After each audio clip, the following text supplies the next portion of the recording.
Ano? Tatanungin natin si boss kung ano, kung kumusta ba yung gawa natin kasi sinukuha niya na to eh. Kala niya siguro hindi na daw magagawa yung karwas niya eh. Ano boss?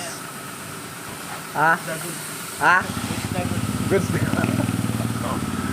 Ganda na pressure na sir. Babalik na ulit yung ano, mga customer mo dyan sir. Ano, ganda ng ano niya.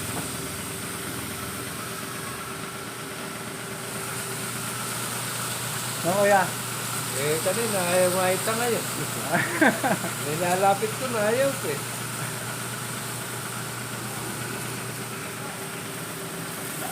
Dalawa kasi itong mga boss.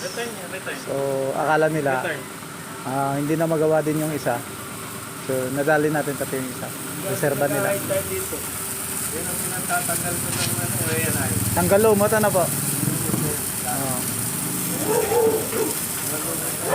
Kukuha na silang gamitin. Ayun na mga boss. To God be all the glory. God bless atin lahat.